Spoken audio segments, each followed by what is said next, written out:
મોનસુખભાઈ, આપણી આ જમીનમાં હમણાં ઘણા છેલ્લા કેટલાક વર્ષોથી જીરુનો પાક નહોતો થતો. આમ જો કહીએ તો 30-40 વર્ષ પહેલાં જીરું થતું તો એવું કહેવાય છે, અને ફરી પાછું નહોતું થતું અને હમણાં આ વર્ષે તમે ફરી વાવેતર કર્યું છે અને જીરું એક સારું એવું દેખાય છે. તો આ સારું જીરું થયું એનું શું કારણ છે?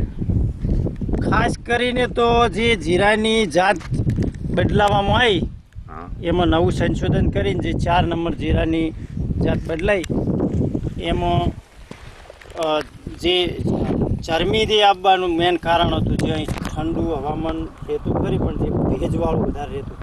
હા, એના મતલબ કારણે ખરી ચરમી છે એ જીરાનો દુશ્મન હતી. હા ચોક્કસ. આ કયા પ્રકારનું છે જીરું? આ જીરું 4 નંબર ગુજરાત 4 નંબર છે. બરાબર છે. આ જીરાને વાવેતરનો સમય કયો? વાવેતરનો સમય ખાસ કરીને ઓક્ટોબર મહિનામાં પહેલા પખવાડિયાથી ચાલુ થાય અને આખા ઓક્ટોબર મહિના ઉતરતો સુધી તમે જીરું કરી શકો. કેટલા પિયત આપવા પડે? આમાં ખાસ કરીને 4 પિયત પછી 5 મૂઠ અનુકૂળતા મુજબ. હા, અને દવામાં તો જે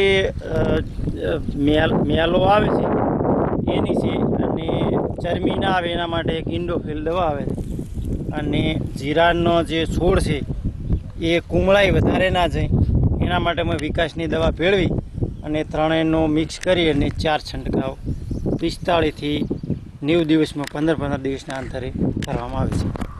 સાથે સાથે તમે એની અંદર અજમાનું પણ વાવેતર કર્યું છે, તો આ અજમા વિશે એનું શું ભવિષ્ય છે આ પાકમાં? આમ તો અજમો તો આંતરપાક તરીકે કહેવામાં આવે છે.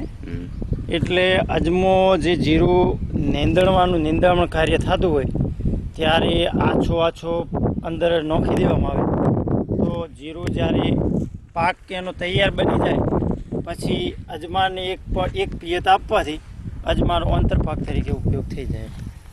તો મોનસુખભાઈ, આવી સુંદર જીરાની ખેતી તમે કરી એ બદલ તમારો ખૂબ આભાર. અહીંયા ખેડૂત પણ હાજર છે, માવજીભાઈ.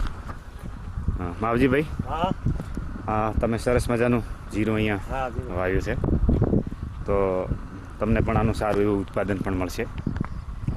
અને કોણે તમે આ જીરામાં ભાગીદારી કરી છે? મેં પથુબા બે. હા, સારું. તો ધન્યવાદ.